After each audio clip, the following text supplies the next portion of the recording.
Decidí escribir este libro cuando abrí la puerta del piso al que llegué en Barcelona, una tarde triste y oscura de febrero, hace cerca de 3 años.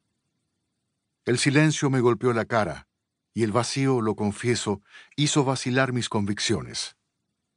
Atrás quedaban los pronunciamientos con que enfrenté, ante mis lectores y ante mis hijos y mi gente, las amenazas de muerte firmadas por los paramilitares, amenazas que no fueron las únicas ni las más peligrosas.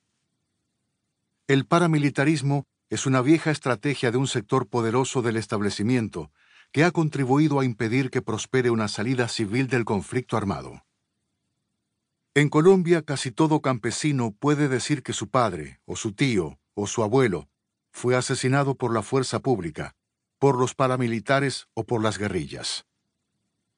Es la diabólica inercia de la violencia, que desde antes de 1948, año del asesinato de Gaitán, ha dejado más de 1 millón de muertos.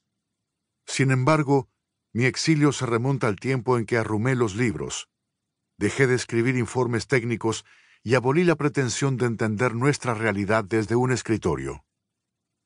El rompimiento se produjo cuando a comienzos de los años 80 me topé con una anciana que me contó su vida, que había sido una continua huida. A sus abuelos se los habían llevado a las tropas liberales, en las guerras grandes del 900, y nunca más se supo quién ganó esas batallas porque jamás regresaron. Su relato era tan apasionante que los tratados de sociología y los libros de historia patria dejaron de tener el sentido que antes tenían para mí. Entendí que el camino para comprender no era estudiar a la gente, sino escucharla. Y me di obsesivamente a la tarea de recorrer el país con cualquier pretexto para romper la mirada académica y oficial sobre la historia.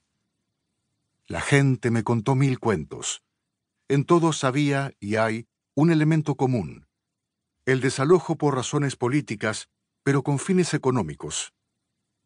A los campesinos los acusaban los ricos de ser liberales, o conservadores, o comunistas, para expulsarlos de sus tierras y quedarse con ellas. Siempre las guerras se han pagado en Colombia con tierras. Nuestra historia es la historia de un desplazamiento incesante, solo a ratos interrumpido. Escribí lo que veía, lo que me contaban. Unas veces grababa, otras tomaba notas, e inclusive apelé al video. Pero los relatos, a pesar de recurrir al lenguaje de los viajeros del siglo XIX, llegaban a poca gente, a muy poca. El tiraje de libros en Colombia no supera, salvo algunas excepciones, los 3000 ejemplares. Yo andaba insatisfecho. El mundo que los campesinos me mostraban llegaba al mismo círculo de siempre. Fue así como, metiendo primero un dedo, luego la mano y por último el brazo, llegué a los periódicos. Al principio creo que la gente me leía con una mezcla de estupor e incredulidad, pero poco a poco fue cogiéndoles afecto o antipatía a los personajes que describían mis crónicas y reportajes o en una columna semanal. Entonces tuve que enfrentar un nuevo problema. Mientras más lectores se interesaban y defendían mis versiones sobre el país, más enemigos aparecían. El corolario fue que cada día mis viajes se hicieron más difíciles. Los relatos, por simples que fueran, eran de hecho una denuncia contra un terrateniente, un gamonal político, una autoridad competente, un capitán del ejército, un comandante guerrillero. El círculo se estrechaba de semana en semana. Mis viajes también eran riesgosos, debido a que las áreas de cultivo de coca y amapola, las zonas de colonización, las fronteras que yo frecuentaba, se veían cada vez más ensangrentadas.